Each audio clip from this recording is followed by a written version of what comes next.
வணக்கம். மேலும் ஒரு புதிய காணொளியோடு உங்களை சந்திப்பதில் மிகவும் மகிழ்ச்சி அடைகிறேன். நான் ராஜேஷ் சத்யா. நான் ஏற்கனவே பல வீடியோஸ் போட்டிருக்கேன்.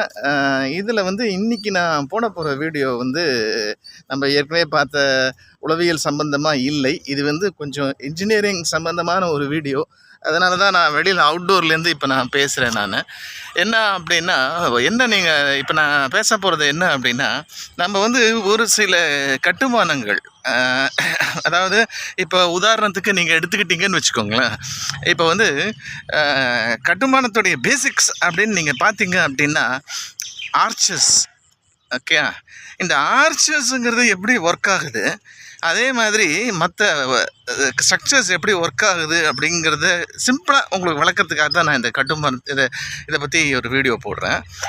அதில் ரொம்ப முக்கியமான ஒரு விஷயம் என்ன அப்படின்னா, படிகள் பற்றி நான் இன்றைக்கி சொல்ல போகிறேன். ஸ்டெப்ஸ். அதாவது அதனால தான் நான் இந்த இடத்துக்கு டைட்டில் வெற்றி படிகள் அப்படின்னு நான் வச்சுருக்கேன். என்ன ரீசன் அப்படின்னா, நீங்கள் படிகளை பற்றி ரொம்ப முக்கியமான ஒரு விஷயம், அதாவது நம்ம ஒரு எல்லாத்துக்குமே ஒரு ஸ்டாண்டர்ட் டிசைன்ஸ் இருக்குது. ISO, ISI அப்படின்ட்டு. ஒரு வால் கட்டுறது இருக்கட்டும், ஒரு விண்டோ பண்ணுறது இருக்கட்டும், வென்டிலேஷன், ஒரு இது பண்ணுறது, எல்லாவற்றுக்குமே ஒரு கட்டிடம் கட்டுவதற்கு, வீடு கட்டுவதற்கு எல்லாவற்றுக்கும் ஒரு ஸ்டாண்டர்ட் டிசைன் இருக்குது. அதை தான் இன்ஜினியரிங்கில் படிக்கிறோம், நம்ம செயல்படுத்துகிறோம். அந்த மாதிரி ஸ்டாண்டர்ட் டிசைனில் படி, அதாவது ஸ்டெப்ஸ் அப்படிங்கிறதுக்கு என்ன ஸ்டாண்டர்ட் டிசைன் இருக்குது அப்படின்னு அப்படின்னு நம்மளா ஒரு ஸ்டாண்டர்ட் ஒன்று ஆரம்பித்து, அந்த ஸ்டாண்டர்டை தான் நம்ம இப்போ பின்பற்றுகிறோம். அந்த ஸ்டாண்டர்ட் படி நம்ம செய்யறதுனால தான் இன்றைக்கி வாழ்க்கையில் நமக்கு எல்லா பிரச்சனையும், நான் எல்லா விஷயத்தையும் விட்டுட்டு ஒரு கட்டடம்னு எடுத்துக்கிட்டால் வால் இருக்குது, விண்டோஸ் இருக்குது, டோர்ஸ் இருக்குது, லிண்டல்ஸ் இருக்குது, ரூஃப் ஸ்லாப் இருக்குது. மெயினாக எல்லாத்தையும் விட்டுட்டு அந்த ஸ்டெப்ஸை மட்டும் ஏன் நான் குறிப்பாக எடுத்துக்கிறேன் அப்படின்னா, இன்றைக்கி நம்ம ஒரு புது ஜென்ரேஷன் ஒன்று பார்க்குறோம். என்ன மாதிரி ஜென்ரேஷன் அப்படின்னா, படி கூட ஏற முடியாத ஒரு ஜென்ரேஷன். ஒரு மாடி என்னால் ஏற முடியாது, லிஃப்ட் இருக்கா, லிஃப்ட் இருந்தால் தான் நான் அந்த வீட்டை வாங்குவேன், ஒரு மாடி கூட என்னால், அப்படி பெருமையாக சொல்கிற ஐடி கம்பெனின்றாங்க, இதில் வேலை பார்க்குறேன்றாங்க, பெரிய பெரிய சம்பாத்தியம், கார் வச்சுருக்காங்க. ஆனால் அவங்களால எல்லாத்தையும் சாதிச்சு அவங்களால வாழ்க்கையில் ஒரு மாடி படியை ஏற முடியல. அது ஒரு இப்போ இருக்கிற ஜென்ரேஷன். ஆனால் ஒரு 2-3 ஜென்ரேஷன் முன்னாடி நீங்கள் பார்த்தீங்க அப்படின்னா அவங்களுடைய ஃபிசிக்கல் ஃபிட்னஸ் அப்படிங்கிறது வேறு லெவலில் இருக்கும். என்ன மாதிரி லெவலில் இருக்கும் அப்படின்னா, கிட்டத்தட்ட அவங்க மலையே ஏறி இருக்காங்க. அதாவது பக்திங்கிற பேரில் இல்லை வழிபாடுங்கிற பேரில் தமிழ்நாட்டில், இந்தியாவில் அந்த காலத்தில் மலை ஏறுவது ஒரு சாதாரண விஷயம். அந்த மலையில் நீங்கள் பார்க்குற ஸ்டெப்ஸ் எல்லாம் ரொம்ப செங்குத்தாக இருக்கும். அப்படிப்பட்ட ஸ்டெப்ஸ்லாம் ஏறி பழக்கப்பட்ட நம்ம பீப்புள் இப்போ ஸ்டெப்ஸ் ஏறும்போது ஒரு சாதாரண ஒரு வீட்டில் இருக்கிற படி ஏற முடியாதனால லிஃப்ட் வேணும் அப்படின்னு கேட்குற அவல நிலைமைக்கு தள்ளப்பட்டிருக்கோம். அப்படின்னா ஏதோ ஒரு பெரிய கோளாறு இருக்குது எஜுகேஷனில். அதுவும் இன்ஜினியரிங் எஜுகேஷனில் இருக்கிற இல்லை, இந்த மற்ற எஜுகேஷன் இருக்கிற கோளாறு கூட வீடியோ போடுவாங்க, சந்தோஷப்படுவாங்க, என்ஜாய் பண்ணுவாங்க, திரும்ப பழைய அதே படிப்பை படிப்பாங்க. அது வேணுங்க, அது மட்டும். ஆனால் இன்ஜினியரிங் எஜுகேஷன் இருக்கிற கோளாறு அட்லீஸ்ட் படித்தவங்க அது புரிஞ்சுக்கணும். என்ன அப்படின்னா, இந்த ஸ்டெப்ஸில் தான் சொல்ல வரேன். இப்போ ஸ்டெப்ஸை பொறுத்த வரைக்கும் நீங்கள் பெரிய பெரிய செங்குத்தான படிகள்லாம் ஏறின இவர்கள் இன்று ஏன் ஏற முடியவில்லை என்றால், ஒரு ஸ்டெப்ஸுக்கு ஒரு ஸ்டாண்டர்டு ஹைட் ஒன்று வச்சுருக்காங்க. அதை நீங்கள் யாரும் கவனிச்சிருக்க மாட்டீங்க. எல்லா இடத்துக்கும் போனீங்க அப்படின்னா ஒரு ஸ்டாண்டர்ட் ஹைட் தான் வைக்கணும். அட்லீஸ்ட் அதையாவது வெயிட் பண்ணுறாங்க. என்னென்னா, படியுடைய ட்ரெட் அகலம் அது 7 இன்ச் சொல்லுவாங்க. ஹைட், அதாவது ரைஸ் அப்படிங்கிறது ரைஸுங்கிறது 7 இன்ச் சொல்லுவாங்க. ட்ரெட்டுங்கிற அகலங்கிறது 10 இன்ச் வைப்பாங்க. அதிகமாக வைக்கலாம். ஆனால் இதற்கு கீழே போனால் படி ஃபங்க்ஷனாலிட்டியை இழந்துவிடும், அதாவது அர்த்தம் இல்லாமல் விடும் அந்த படி வைக்கிறது. அப்படி இருக்கும்போது இந்த படியுடைய கான்செப்டில் நீங்கள் புரிஞ்சிக்க வேண்டிய ஒரு முக்கியமான விஷயம் என்ன அப்படின்னா, இந்த படி எல்லா இடத்துலையும் ஏன் இந்த 7 இன்ச்சு ரைஸ் தான் ரொம்ப முக்கியம், ட்ரெட்டை விட ரைஸ் ரொம்ப முக்கியம். ஏன்னா சொல்கிறேன் கேளுங்க. ஹியூமன் ஹார்ட் ஒரு ஹைட் படி ஏறும்போது தான் உங்களுக்கு பிரச்சனைகள்லாம் அதிகமாகும். படி ஏறுவதற்கு டிசைன் பண்ணலை. அப்போ படியோட ஹைட் நம்ம வைக்க வேண்டியது 7 இன்ச் மினிமம். 7 இன்ச் மினிமம் வச்சாதான் ஹார்ட்டுக்கு it is good for health. அதை தாண்டி வந்து ஒருத்தர் படி ஏறினா அவருடைய உடம்புக்கு நல்லது இல்லை. அதனால தான் படி வந்து உங்களுக்கு 7 இன்ச்சுக்கு மேலே இருக்கக்கூடாது. என்னால் ஒன்றும் இல்லாமல் ஹார்ட்டில் ப்ராப்ளம் இருக்குது அப்படின்னா நீங்கள் வந்து ஒரு படி ஏறணும் அப்படின்னா 18 மீட்டர் நடக்கணும், ஒரு படி ஏற முடியும். இப்போல்லாம் படியை ஏறக்கூடாது அப்படின்லாம் கூட டாக்டர் சொல்லுவாங்க.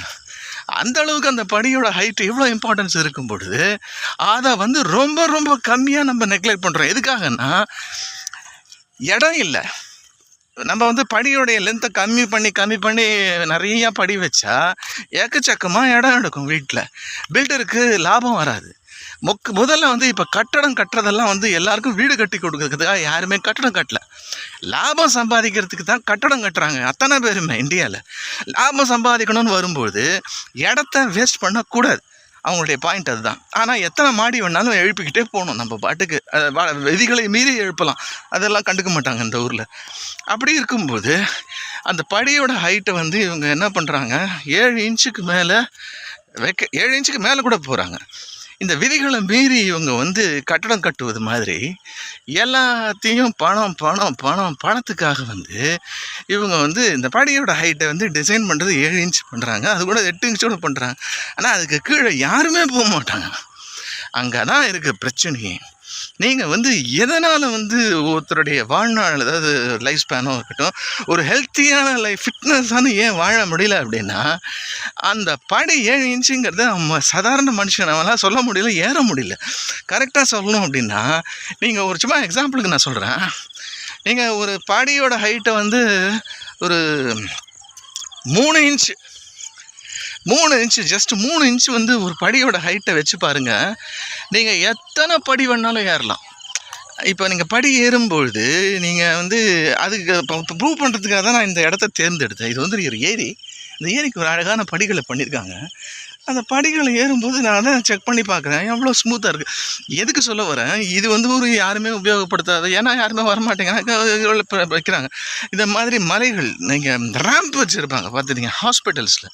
என்ன ரீசன் அப்படின்னா அந்த ரேம்புங்கிறது இன்னும் ஸ்மூத்தாக இருக்கணும். ஈவன் சிக் பேஷண்ட் அவங்க கூட வந்து ஏறணும், அது மாதிரி இருக்கிறது தான் ரேம்ப்பு. அதனால வந்து இந்த ரேம்பை வந்து நம்ம வந்து ramp is the best number 1. ஏன்னா அதில் உங்களுக்கு ரைஸே கிடையாது, அது ஸ்லோப்புன்னு சொல்லுவாங்க, 1:8 1:12 அப்படின்ட்டு. அதுக்கு அடுத்தபடியாக ரேம்புக்கு அடுத்தபடியாக நாம் வந்து ரொம்ப முக்கியமாக பார்க்க வேண்டியது இந்த படி தான். இப்போது இந்த படியை பற்றி இப்போ என்ன சொல்கிறேன், நான் சொல்கிறது வந்து 3 இன்ச்சு தான் ஹைட் வைக்கணும்.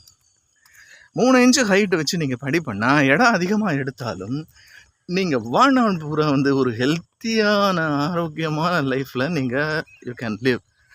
அதுதான் அந்த ஹைட் ஆஃப் த ஸ்டார்ஸ், படியுடைய ஹைட்டுடைய ரகசியம். இது மாதிரி ஒவ்வொரு விஷயத்துக்கும் அடிப்படை கன்ஸ்ட்ரக்ஷனில் வந்து இருக்குது. இன்னொரு ஃபார் எக்ஸாம்பிள் ஐம் சேயிங், ஆர்ச்சுங்கிற கன்ஸ்ட்ரக்ஷன் எப்படி உருவாச்சுங்கன்னா நம்ம காலில் இருக்கிற ஃபீட்டோட அமைப்பு நீங்கள் வந்து ஆர்ச் ஒன்று இருக்கும். இங்கேருந்து எல்லாமே இயற்கையிலேருந்து தான் கற்றுக்கிட்டு கன்ஸ்ட்ரக்ஷன் எல்லாமே பண்ணியிருக்கோம். அந்த காலத்தில் வந்து ஏன் தஞ்சாவூர் கோவில் மாதிரி ஒரு அற்புதமான கோவில்கள்லாம் கட்ட முடிஞ்சுது, என்ன ரீசன், அந்த காலம் முழுக்க வந்து உங்களுக்கு இயற்கையை பேஸ் பண்ணி தான் எல்லாமே கன்ஸ்ட்ரக்ஷன்லாம் இருக்கும். அந்த இயற்கையை பேஸ் பண்ணி நம்ம எல்லாம் பண்ணும்போது எல்லாமே வந்து ஆட்டோமேட்டிக்காக வந்து ஒரு நார்மலான அதாவது ஹெல்த்தி லைஃப் ஸ்டைலுக்கு ஹெல்ப்ஃபுல்லாக இருக்கும். ஆனால் இந்த ஆர்டிஃபிஷியலாக வந்து இப்போ வந்து சயின்ஸுங்கிற பேரில் வந்து எஜுகேஷனுங்கிற பேரில் தப்பாக எஜுகேஷன்லாம் படிச்சுக்கிட்டு எவ்வளோ மோசமான ஒரு கன்ஸ்ட்ரக்ஷன் பண்ணணும், எவ்வளோ மோசமான ஒரு ஃபுட்டு பண்ணணும், எவ்வளோ மோசமான எல்லாம் அதை மோசம்னு சொல்ல முடியாது, தெரிஞ்சு தான் பண்ணுறாங்க ஃபாரின்லலாம். இந்தியாவில் வந்து தான் தெரியாமல் பண்ணுறோம். ஃபாரின்லலாம் நீங்கள் பார்த்தீங்க அப்படின்னா தெரிஞ்சு தான் அவங்க வந்து இதெல்லாம் பண்ணுறாங்க. அப்படி பண்ணும்போது ஏன் ரீசன், என்ன ரீசனுக்காக அவங்க பண்ணுறாங்கங்கிறத தான் நீங்கள் புரிஞ்சுக்கணும். என்ன அப்படின்னா லாபம் எப்படி வரும், இதுதான் அவங்களுடைய முக்கியமான குறிக்கோளாக இருக்கிறது. எல்லா மல்டிநேஷனல் கம்பெனியில் ஆரம்பித்து சாதாரண கம்பெனி வரைக்கும் எல்லாருக்கும் லாபம் தான் மிக மிக முக்கியமான குறிக்கோள். என்ன வேணால் பண்ண லாபம் வரணும். அதுவும் இந்தியா மாதிரி ஒரு கண்ட்ரியில் எந்த கேள்வியும் கிடையாது. நீங்கள் என்ன வேணால் பண்ணலாம், என்ன வேணால் விற்கலாம், என்ன வேணால் செய்யலாம், எந்த சட்டத்திட்டம் எந்த கண்ட்ரோலும் கிடையாது. There is no norms. யூஎஸ்லலாம் வந்து இந்த இப்போ இங்கே விற்கிற குளிர்பானங்கள், இங்கே இருக்கிற ஃபுட்ஸ் எல்லாம் விற்கவே முடியாது மற்ற கண்ட்ரிலாம். நச்சு பொருட்கள் இருக்குன்னு தூக்கி போட்டுருவாங்க. ஆனால் இந்தியாவில் எதை வேணால் வைக்கலாம், என்ன வேணால் பண்ணலாம். அதெல்லாம் வாங்கி நம்ம சாப்பிட்றோம், குழந்தைங்களுக்கு கொடுக்குறோம். அடுத்த ஜென்ரேஷன் இந்த லெவலில் வந்து மோசமான ஒரு இதில் இதே தான் கன்ஸ்ட்ரக்ஷன்லாம் நடக்குது. நீங்கள் படிங்கிற பேரில் எப்படி வந்து ஒரு ஸ்டாண்டர்ட்ஸ் என்ன, இந்த ஸ்டாண்டர்ட்ஸோடைய அர்த்தம் என்ன அப்படின்னா, உங்களுக்கு வந்து எப்படி வந்து ஒரு ஸ்மூத்தாக ஒரு படி இருக்க வேண்டும், அது ஏன் இல்லை என்பதை விளக்குவதற்கு தான் நான் கொஞ்சம் இதெல்லாம் பற்றி பேசினேன். கமர்ஷியலாக இந்த இதை பற்றி நீங்கள் நல்லா புரிஞ்சுக்க வேண்டிய இன்னொரு விஷயம் என்ன அப்படின்னா, நீங்கள் வந்து இப்படி 3 இன்ச்சு 4 இன்ச்சு மட்டும்தான் படியோட ஹைட் வச்சு ஒரு கன்ஸ்ட்ரக்ஷன் கட்டுறீங்க, ஒரு வீடை கட்டுறீங்க, இல்லை பெரிய 5 மாடி கூட கட்டுறீங்கன்னாலும் உங்களுக்கு லிஃப்ட் தேவைப்படாத மட்டும் இல்லை, அங்கே அதை பயன்படுத்துவர்கள் எல்லோருமே வந்து ரொம்ப ஹெல்த்தியாக இருப்பாங்க. இது வந்து காலப்போக்கில் வந்து நீங்கள் வந்து கவுண்ட் பண்ணி பார்த்தீங்க அப்படின்னா வந்து ஒரு மனுஷன் வந்து எவ்வளோ தூரம் நடக்கிறான், எவ்வளோ தூரம் இது பண்ணுறான்னு கணக்கு போடுற மாதிரி எவ்வளோ படிகள் ஏறுறான்னு பார்க்கும்போது அவ்வளவும் டேஞ்சர். ஒவ்வொரு இதுக்கும் 7 அடி 7 இன்ச்சு 8 இன்ச்சு நீங்கள் தூக்கி வைக்கிறதுனால தான் இன்றைக்கி அத்தனை லைஃப் ஸ்டைல் டிசீசஸ் எல்லாம் வந்துட்டுருக்கு. இதெல்லாம் வந்து அவாய்ட் பண்ணணும் அப்படின்னா முதல் ஸ்டெப்பாக கன்ஸ்ட்ரக்ஷனில் நீங்கள் மாற்ற வேண்டியது படி. அதுக்கப்புறம் வந்து இப்போ நிறையா இருக்குது கன்ஸ்ட்ரக்ஷன் மெட்டீரியலில். உதாரணத்துக்கு எப்படிலாம் இப்போ எம்சாண்ட் ஒன்று புதுசாக யூஸ் பண்ணுறாங்க, அதனால் எப்படி ஹீட் வந்து அதிகமாகி ஏற்கனவே 40 டிகிரி 50 டிகிரி ஓடிட்டு இருக்கிற இடத்துல ஹீட் எப்படி அதிகமாகுது, because of sand, because of UPVC விண்டோங்கிறது, அது மூலமாக வர யூவி ரேடியேஷன், அதை பற்றி பெரிய டாப்பிக்கு. அதனால் நான் அடுத்தது வந்து அதெல்லாம் பற்றி நான் மெதுவாக அந்த டாபிக்ஸ் எல்லாம் போடுறேன். அடுத்து எப்படி வந்து how other important aspects harmful to humans in construction அப்படிங்கிறத பற்றி நான் அடுத்தது போடுறேன். ஆனால் ரொம்ப முக்கியமாக நான் சொல்ல ஆரம்பித்தது வந்து இந்த படி தான். சரி, இந்த படியை வந்து ஏன் வந்து சொல்கிறேன் அப்படின்னா, இந்த லிஃப்ட்டுங்கிற சமாச்சாரம் வந்து நம்ம ரொம்ப சாதாரணமாக நினச்சிட்டு இருக்கோம். இந்த லிஃப்ட்டுங்கிற சமாச்சாரம் வந்து எவ்வளோ முக்கியமான சமாச்சாரம், அது எப்பேற்பட்ட இம்பார்ட்டன்ஸுங்கிறது. இன்னும் சொல்ல போனால் இன்றைக்கி இந்தியாவில் வேர்ல்டில் எல்லா இடத்துலையும் 100 மாடி 200 மாடி புர்ஜ் துபாய் அது இதுன்னு எத்தனையோ கட்டடங்கள்லாம் கட்டி தள்ளுறோம். எல்லாத்துக்கும் பாசிபிலிட்டி காரணம் என்ன தெரியுமா? காங்க்ரீட் வச்சு பெரிய பீம்லாம் போடுறோம், அது இல்லை காரணம். லிஃப்ட்டுன்னு ஒன்று இருக்கிறதுனால தான் ஒரு மனுஷன் 10 மாடி கட்டடத்தில் இருக்க முடியுது. இந்த லிஃப்ட்டு மட்டும் இல்லை அப்படின்னா யாராலையுமே எந்த கட்டடத்துலையும் வாழவே முடியாது இன்றைக்கி இருக்கிற கட்டடங்களில், கிரவுண்ட் ஃப்ளோரை தவிர. அதனால் வந்து இந்த லிஃப்ட்டு வந்து எப்படி வந்து இந்த லிஃப்ட்டு எவால்வ் ஆச்சு, அதை பற்றி நான், அது ஒரு பெரிய கதை, ஓட்டிஸுங்கிறவருடைய சாகச கதை. அதை பற்றி நான் அடுத்த வீடியோவில் போடுறேன். அது வரைக்கும் நீங்கள் வந்து இந்த வீடியோ பாருங்கள். நான் வந்து ஒரு பரிச்சார்த்த முயற்சியில் தான் வந்து இது ஏற்கனவே நான் போடுற வீடியோ வந்து பெருசாக வந்து யாரும் பார்க்குறது இல்லைங்கிறது நல்லாவே எனக்கு தெரியுது. இருந்தாலும் என் முயற்சிகளை விடாமல் போட்டு கொண்டிருக்கிறேன். அதாவது நம்ம வந்து செய்ய வேண்டிய வேலையை செய்யலாம், பார்க்கலாம். இது ஆனாலும் சொல்ல வேண்டிய கடமையை சொல்லுகிறேன். சப்ஸ்கிரைப் பண்ணுங்கள், விரும்பி பாருங்கள். நான் இதெல்லாம் 4 பேருக்கு ஃப்ரெண்ட்ஸுக்கு சொல்லுங்கள். நீங்கள் ஒரு ஆள் பார்த்தாலும் கூட நீங்கள் 10 பேருக்கு சொல்லலாம் இல்லையா? எல்லாரையும் டெவலப் பண்ண விடுங்களேன். ஏன் ஒரே ஒரு திரும்ப ஒரே ஆட்கள் தான் வரணும், ஒரே ஆட்கள் தான் எல்லாருமே அவங்க தான் இருக்கணும் ஏன் நினைக்கிறீங்க? எல்லாருக்கும் வாய்ப்பு கொடுத்து எல்லாரையும் வளர்த்துக்கலாம்ல நம்ம. அதனால் ஹெல்ப் பண்ணுங்கள். ரொம்ப தேங்க்யூ ஃபார் வாட்சிங் திஸ் வீடியோ. தேங்க்யூ.